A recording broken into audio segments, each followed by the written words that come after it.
क्या दोस्तों इस बार आपको ऐसा लग रहा है कि मेरा रिजल्ट मेरे एक्सपेक्टेशंस से कम आया है? क्या बात यहीं खत्म कर देनी है या नई कहानी शुरू करनी है? नया इतिहास लिखना शुरू करना है?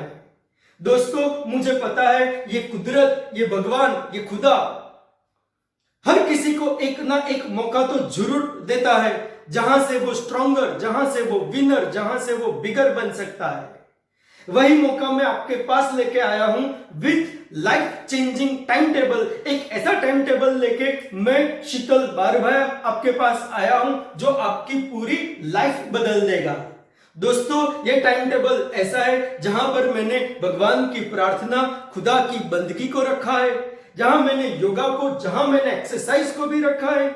दोस्तों यहां मैंने आपकी हॉबीज, यहां मैंने आपके शौक, यहां मैंने आपके फ्रेंड्स, यहां मैंने आपके रिलेशंस, यहां मैंने आपके नॉलेज और यहां मैंने आपके एजुकेशन सबको साथ में रखा है। कोई भी चीज को मैंने छूटने नहीं दिया है। ऐसा नहीं है कि सिर्फ और सिर्फ पढ़ने का ही मैंने इंपॉर्टेंस बहुत ही ज्यादा रखा है। हर एक चीज को मैंने बैलेंस करके ये अपना टाइम टेबल बनाया है। ये टाइम टेबल यदि आपने नहीं देखा तो आपको ऐसा लगेगा कि शायद मैंने बहुत ही बड़ी चीज खो दी है, शायद मेरी जिंदगी में बहुत ही बड़ी मिस्टेक हो चुकी है। ये टाइम टेबल जिस किसी को भी मिलेगा वो ऐसा बोलेगा, जरूर बोलेगा कि अच्छा हुआ ये मुझे 9, 10, 11, 12 या कॉलेज के इंपॉर्टेंट ईयर्स में मिल गया है, ये लॉकडाउन के टाइम में मुझे मिल गया है, जिससे मेरी लाइफ चेंज हो गई है। और ये वीडियो देखने के बाद जो पढ़ चुके हैं, जिनकी स्टडी की लाइफ खत्म हो चुकी है, उन लोगों को ऐसा जरूर लगेगा कि किसी ने हमें हमारे पढ़ने के टाइम पे 9, 11, 12 और कॉलेज के टाइम पे ये टाइम टेबल क्यों नहीं दिया था। एक ऐसा ही टाइम टेबल लेके बच्चों में आपके पास आया हूं जो आपकी पूरी की पूरी लाइफ बदल देगा। बच्चों बचपन में मैंने एक सीरीज देखी थी, एक कार्टून देखा था टॉम एंड जेरी। उसमें टॉम हर बार हारता था और जेरी हर बार जीतता था। बस फर्क एक ही था, टॉम सिर्फ खाने के मकसद से जेरी के पीछे घूमता था। खाना मिला तो भी क्या, खाना नहीं मिला तो भी क्या, पर जेरी को लाइफ बचानी रहती थी। इसीलिए लाइफ में ऐसा नहीं होता है कि लाइफ बची तो भी क्या, लाइफ नहीं बची तो भी क्या, वो भागता ही है क्योंकि उसे लाइफ बचानी है, उसको टॉम से बचना है। इसीलिए जेरी हर बार वहां पर जीतता था। मैं भी आपको वही बताना चाहता हूं दोस्तों, अपना एक ड्रीम बनाइए और ड्रीम में ये डिसाइड कीजिए, कंपल्सरी डिसाइड कीजिए, ये मुझे मिला तो भी क्या, नहीं मिला तो भी क्या, ये इंटेंस से मैं काम नहीं करूंगा। एक ही इंटेंस रहेगा, ये मुझे मिलना ही चाहिए, ये मेरा होना ही चाहिए, ये खत्म होना ही चाहिए। दोस्तों अब जेरी की तरह अपना मकसद, अपना इंटेंस, अपना ड्रीम पूरा करने का ठान लोगे और साथ में मेरे ये टाइम टेबल को फॉलो कर लोगे तो समझ लो आपको इंजीनियर, डॉक्टर और साइंटिस्ट बनने से कोई रोक नहीं पाएगा। दोस्तों थोड़े ही दिन पहले मुझे एक बच्चे ने आके पूछा, सर मैं कौन सा काम करूं जिससे मेरा नाम हो जाए, सर मैं कौन सी लाइन सिलेक्ट करूं जिससे मेरी जिंदगी बन जाए। तब मैंने उस बच्चे को बोला, बेटा लाइन ऐसी सिलेक्ट करो, काम ऐसा सिलेक्ट करो जो पहले तो आपको बहुत पसंद हो, बहुत अच्छा लगता हो। That is the first criteria. क्योंकि पढ़ के जब आप जॉब करना शुरू करोगे 30 इयर्स तक आपको वो काम करना है। 25 से आप काम शुरू करोगे, 55 तक मिनिमम ये काम आप करोगे। 30 इयर्स तक यदि वो काम आपको अच्छा लगता है, वो काम आपको पसंद है, तो 24/7 जब भी कोई आपको याद करेगा आप तुरंत ही वो काम के लिए निकल जाओगे, क्योंकि वो काम आपको अच्छा लगता है, वो काम आपको पसंद था। दूसरी बात, वो काम ऐसा होना चाहिए कि वो समाज को कहीं ना कहीं किसी ना किसी तरह से वो फायदेमंद होना चाहिए। या तो एनिमल को, या तो प्लांट्स को, या तो ह्यूमन बीइंग को, हमारी सोसाइटी, किसी ना किसी को उससे कुछ ना कुछ बेनिफिट होना चाहिए।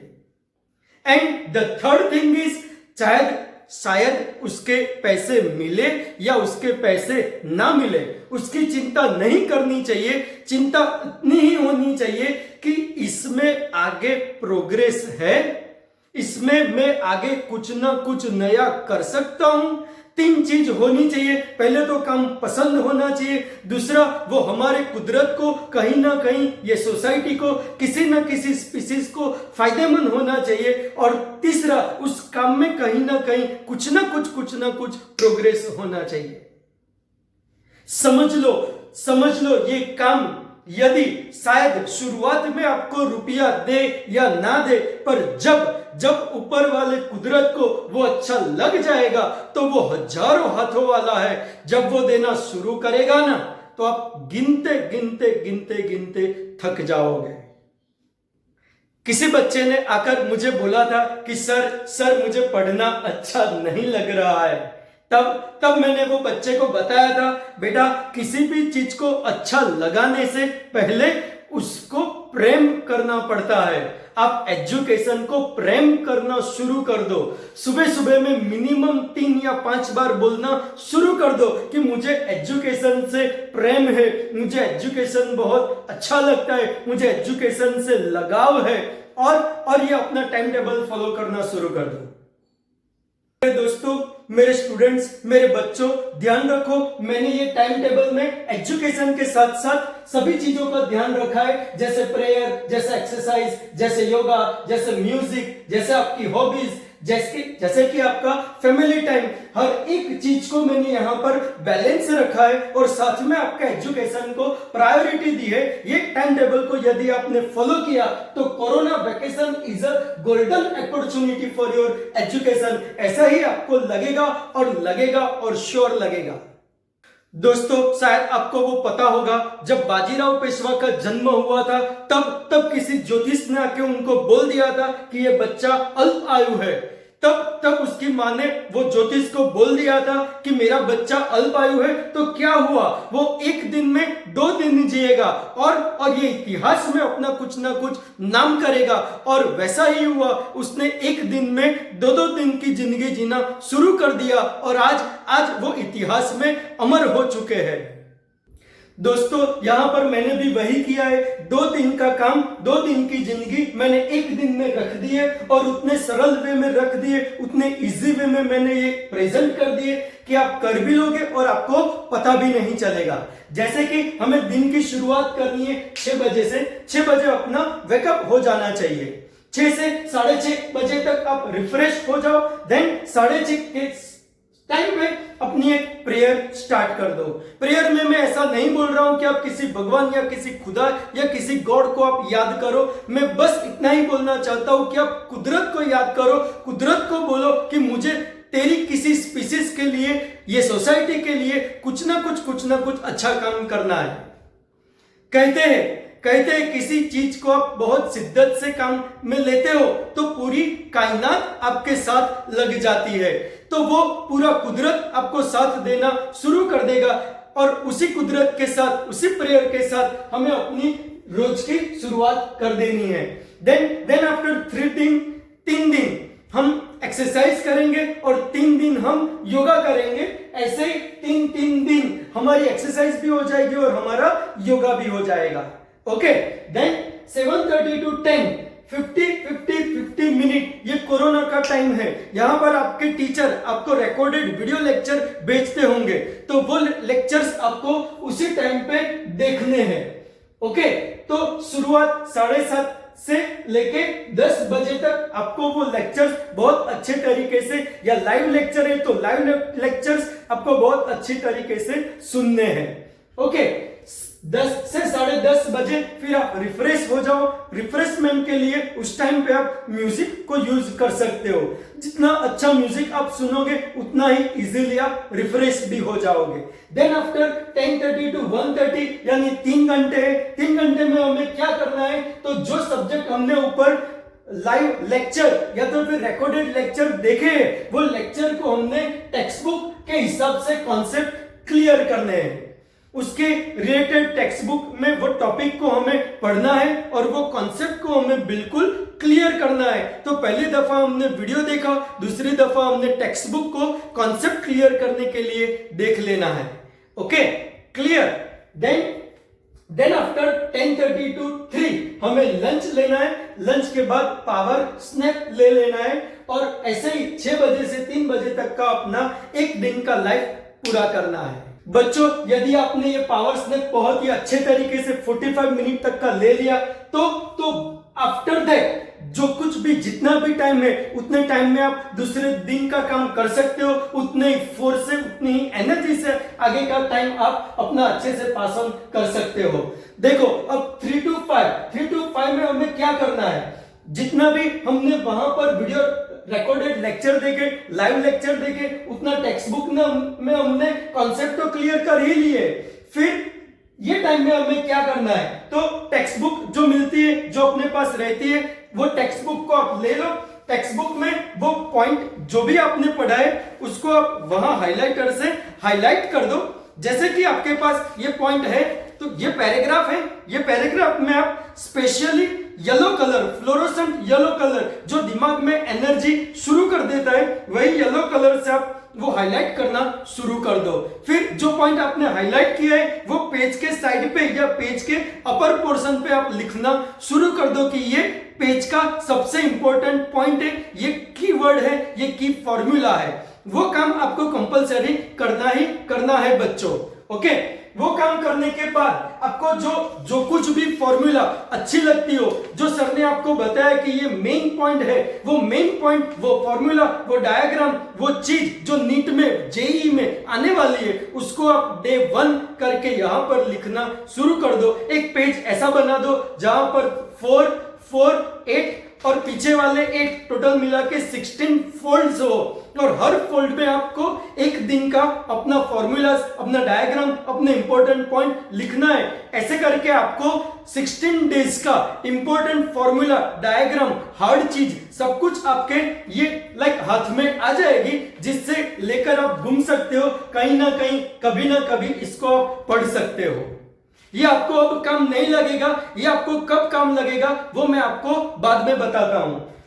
स्टूडेंट्स, विद्यार्थी, मेरे दोस्तों, मेरे मित्रों, फिर 5 to 6 हमें अपनी हॉबी का भी तो ख्याल रखना है। हमें क्रिकेट अच्छा लगता है, फुटबॉल अच्छा लगता है, डांस अच्छा लगता है, जो कुछ भी अच्छा लगता है 1 घंटे के लिए हमें वो करना ही करना है, जिससे पूरा रिफ्रेशमेंट मिल जाएगा, फिर से अच्छा काम करने की एनर्जी मिल जाएगी, साइकोलॉजिकली और मेंटली भी हम उतने फ्रेश हो जाएंगे। बाद में 6 to 8 अगेन दूसरा सब्जेक्ट ले लो, दूसरे सब्जेक्ट के मेन पॉइंट हाईलाइट कर लो, उसके रिलेटेड जो एग्जाम्पलर्स है उसको वो देख लो, रेफरेंस बुक को देख लो और उसके रिलेटेड जितने भी एमसीक्यूज है वो रेफरेंस बुक से, अपने एक्स्ट्रा मटेरियल से देख लो। एमसीक्यू भी आपको देखना पड़ेगा क्योंकि नीट और जेईई की एग्जाम एमसीक्यू बेस्ड ही रहती है, वो टाइम बेस्ड ही एग्जाम है। एक ही मिनट में आपको क्वेश्चन पढ़ना भी है, ऑप्शन भी पढ़ने हैं और राइट आंसर को वहां टिक भी करना है। उसकी प्रैक्टिस आपको बहुत ही करनी पड़ेगी। तो वो प्रैक्टिस के लिए वो मेन पॉइंट को आपको हाईलाइट करना है। वो मैंने फोल्डर वाला पेज दिखा है, उसमें वो लिख भी देना है, एग्जाम्पलर्स भी देख लेने हैं और एमसीक्यूज भी आपको कर लेने हैं। ओके, फिर 8 to 9 का टाइम आपका डिनर का रहेगा। उसमें आपको फैमिली के साथ, मम्मी के साथ, पापा के साथ, भाई बहन के साथ पूरा का पूरा टाइम देना है, उनसे बहुत अच्छे तरीके से बातचीत करनी है और वहां पर भी एक फैमिलियर, एक रिलेशन का माहौल हमें अपने तरीके से मेंटेन करना है। Then 9 to 11 that is again third subject का मेन पॉइंट हाईलाइट कर लो, एग्जाम्पलर्स देख लो, डायग्राम देख लो, एमसीक्यूज देख लो। आपको जो कुछ भी टफ लगता है वो सारी की सारी चीज को वहां पर आप हाईलाइट कर लो। ऐसे ही दिन में 3 सब्जेक्ट के वीडियो देखो, 3 सब्जेक्ट के कॉन्सेप्ट क्लियर करो और तीनों 3 सब्जेक्ट के मेन पॉइंट हाईलाइट कर दो। एग्जाम्पलर्स देख लो, एमसीक्यूज देख लो, डायग्राम्स देख लो, फॉर्मूलाज देख लो और हार्ड पॉइंट जो भी है उनको आप टिक कर दो। और जो मैंने फोल्डर वाले पेज बताए हैं, ऐसे ही पेज में एक फोल्ड में वो पॉइंट आप लिख लो। हर एक सब्जेक्ट का अलग अलग पेज बनाना है। ओके, और लास्ट में ये सबसे मेन चीज, सबसे इंपॉर्टेंट चीज, यदि आपने ये नहीं की तो आपके पूरे दिन का काम बेकार चला जाएगा। और ये चीज है 11 to 12 सोने से पहले तीन सब्जेक्ट के main point, main page, main folder, main highlighter point, main important point, उनका आपको कर लेना है रिवीजन ऑफ की terms, revision of formulas, revision of diagram, revision of chart, revision of main important toughest MCQ. वही करके आपको रात में सो जाना है। ओके बच्चों, ऐसे ही पूरा वीक हमें काम करना है। वीक एंड में हमें सारे के सारे जितने भी सब्जेक्ट पढ़े हैं, जिसका भी हमने रिवीजन किया है, वो सारे के सारे सब्जेक्ट का हमें टेस्ट भी तो देना है। और टेस्ट में अच्छे मार्क आते हैं तो हमें लगता है कि we are the king of the subject, we are the king of the education. जैसे कि हमें कुछ अच्छा सा मेडल मिला हो, ऐसा ही फीलिंग्स हमें आना चाहिए। और शायद ऐसा ना हो तो बिल्कुल हारने की जरूरत नहीं है। जैसे फिल्मों में एंडिंग अच्छा होता है, वैसे ही हमारा वीकेंड में टेस्ट के बाद एंडिंग अच्छा ही होना ही चाहिए। मगर अगर वो एंडिंग अच्छा नहीं है तो समझो पिक्चर अभी बाकी है। फिर से वो सब्जेक्ट को लेना शुरू कर दो, फिर से उसका रिवीजन शुरू कर दो। मुझे उस टाइम पे वो दशरथ माझी की बात बहुत अच्छे तरीके से याद आती है। और वो बोलता था, उसने एक पहाड़ को, एक चट्टान को तोड़ने का निश्चय किया था। हर रोज सुबह आकर वो चट्टान को बोल देता था, क्या बोल देता था? जब तक तुझे तोड़ूंगा नहीं तब तक तुझे मैं छोड़ूंगा नहीं। सेम चीज हमें अपने सब्जेक्ट से करनी है, जैसे हमें अपने ड्रीम से करनी है कि जब तक वो पूरा नहीं होता, जब तक हमारा अच्छा रिजल्ट नहीं आता, तब तक उसे हमें छोड़ना ही नहीं है। तो स्टूडेंट्स, तो दोस्तों, हमें पूरे साल इसी तरीके से, इसी टाइम टेबल को फॉलो करके काम करना है। यदि हमने इस टाइम टेबल को फॉलो कर दिया तो समझ लो एग्जाम के दिन में आपके दिमाग में सुकून ही सुकून होगा, शांति ही शांति होगी। आपने लेक्चर देखा है और मेरी वो बात को बहुत अच्छे तरीके से दिमाग में डाल दिया है, स्पेशली ये फोल्डेड पेज वाली, तो आपको एग्जाम के टाइम पे कोई दिक्कत होने ही वाली नहीं है। आपका रिवीजन भी ऑलमोस्ट कंप्लीट और अच्छे तरीके से हो जाएगा। आपके हार्ड पॉइंट, आपके डिफिकल्ट पॉइंट, आपके मेन पॉइंट, आपके जितने भी की टर्म्स, आपके जितने भी फॉर्मूला, वो सबका आप रिवीजन अच्छे तरीके से करके जा पाने वाले हो। और इसीलिए आपको कुछ भी प्रॉब्लम होने ही नहीं वाला है। और मेरे बच्चों, जो 11-12 दोनों साल के बाद जी और नीट के एग्जाम देने वाले हैं, उन लोगों के लिए ये बात बहुत ही स्पेशली और अच्छी रहेगी। क्योंकि यदि आपने 3 पेज सिलेक्ट कर लिया है तो एक पेज में 16 दिन का, दूसरे पेज में 16 दिन का, यानी पूरे 1 महीने का काम आप एक पेज में लेके घूम सकते हो। वैसे ही हम काम करते हैं मैक्सिमम 11-12 मिला के 23 मंथ। तो ऐसे आपके 23 पेज फिजिक्स के, ऐसे 23 पेज आपके केमिस्ट्री के, ऐसे 23 पेज आपके मैथ्स या बायोलॉजी के बनेंगे। और टोटल मिला के आपको 70 पेज अराउंड ही रिवाइज करके आपके एग्जाम को देने जाना है।